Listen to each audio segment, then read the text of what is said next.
Hi everyone, मेरा नाम है रोहित और स्वागत करता हूँ यार आपका अपने चैनल पर। और इस वीडियो में हम बात करने वाले हैं लैपलास ट्रांसफॉर्म की। एक्चुअली में हम कुछ सिंपल क्वेश्चंस करने वाले हैं, एक बहुत सिंपल क्वेश्चन करने वाले हैं और उन क्वेश्चंस का हम लैपलास ट्रांसफॉर्म फाइंड करेंगे यूजिंग दी इट्स प्रॉपर्टीज। उनकी प्रॉपर्टीज़ का यूज़ करके हम लैपलास ट्रांसफॉर्म फाइंड करेंगे। तो बिना समय को ख़राब करते हुए शुरू करते हैं इस वीडियो को।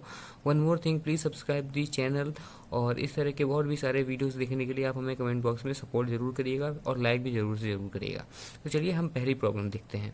पहली प्रॉब्लम कहती है x t is equal to del of t, मतलब एक्स टी एक इम्पल्स फंक्शन दिया है एक्स ऑफ टी। अब कहता है क्वेश्चन कि हमें इसका एक्स टी का हमें लाप्लास ट्रांसफॉर्म फाइंड करना है, यानी हमें एक्स ऑफ एस फाइंड करना है। हमें एस डोमेन में चीज़ें फाइंड करनी है और एस को आप जानते हैं सिग्मा प्लस जे ओमेगा भी कहा जाता है। तो अब यहाँ पर हमें एस डोमेन में इन चीज़ों को फाइंड करना है। अब कैसे करेंगे? अब यहाँ पर हमें ये भी कहा गया है यूजिंग इट्स प्रॉपर्टीज़।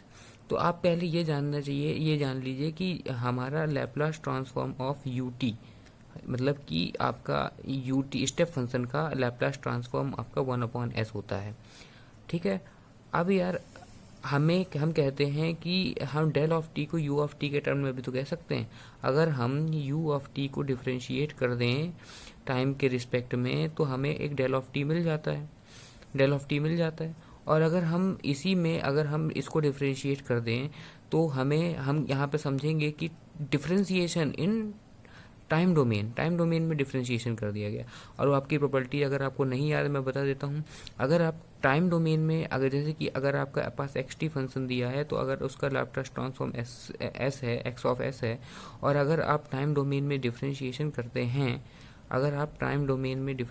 करते हैं तो आपको लैपलास ट्रांसफॉर्म मिलता है S times of x of S minus small x zero minus, ये मिलता है आपको। अब यहाँ पर अब यू टी में यानी एक्स टी हमारा क्या है, यहाँ पे एक्स टी हमारा यू टी है। एक्स टी क्या है हमारा, इस वाले में देखिएगा, क्योंकि हम अब डिफ्रेंशिएट कर देंगे ना। एक्स टी हमारा आप यू टी है। अगर हम यहाँ टी की वैल्यू जीरो रख देंगे तो हमें यू टी जीरो पे जीरो ही होता है।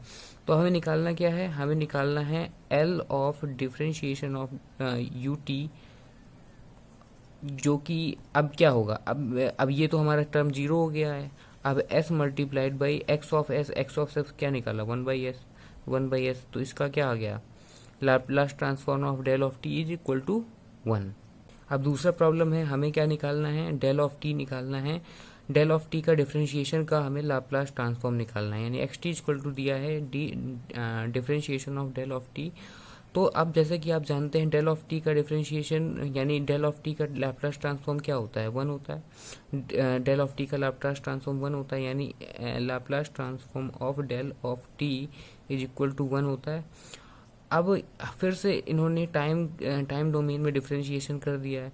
इसका मतलब हमें फिर से यही सेम प्रॉपर्टी लगानी पड़ेगी। इसका मतलब ये हुआ कि Laplace transform of differentiation of del of t divided by d t is equal to s times multiplied by x of s. और एक्स ऑफ एस आप जानते हैं इसके लिए 1 होता है, तो इसकी वैल्यू सीधे आ जाएगी एस। तो अब हमें तीसरा क्वेश्चन देखना है। तीसरा क्वेश्चन ये बहुत सिंपल सा है। अब यहाँ पर टी का मल्टीप्लाई करा रखा है इन्होंने एक फंक्शन में, यू टी स्टेप फंक्शन में इन्होंने टी का मल्टीप्लाई करा रखा है। तो अब इस प्रॉब्लम को कैसे सॉल्व करेंगे, तो ये है एक्चुअली में differentiation in frequency domain. Property हम लगाएंगे यहाँ पर डिफरेंशिएशन इन फ्रीक्वेंसी डोमेन। यहाँ पर जब आप टी का मल्टीप्लाई करा देते हैं, जैसे कि मान लीजिए आप का कोई एक्स टी फंक्शन है, उसमें अगर आप t to the power n का मल्टीप्लाई करा देते हैं तो इसका लैप्लास ट्रांसफॉर्म यानी इसका Laplace transform t to the power n x t का कुछ ऐसे होता है। एक्स टी का मान लीजिए एक्स टी का अगर आपका Laplace transform x of S है तो यहाँ पर क्या होगा, -1 की पावर एन, जो कि यहाँ पे एन है, into differentiation by n times और इसके लैप्लास ट्रांसफॉर्म का यानी एक्स ऑफ एस का, मतलब एक्स टी का लैप्लास ट्रांसफॉर्म यानी एस का, ये यहाँ पे एस होगा सॉरी, और यहाँ पर एक्स ऑफ एस का डिफरेंशिएशन करा जाता है। तो यहाँ पर टी एक बार है तो यहाँ पर एन की जगह हम 1 रख देंगे।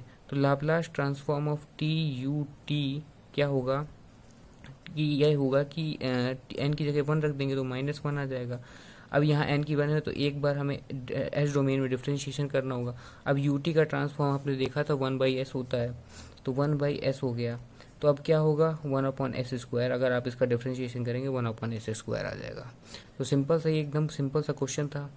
और इस तरह के हम और भी कई सारे क्वेश्चन कर सकते हैं, इस तरह के और भी कई सारे क्वेश्चन हम कर सकते हैं। फिलहाल इस वीडियो में के लिए इतना ही।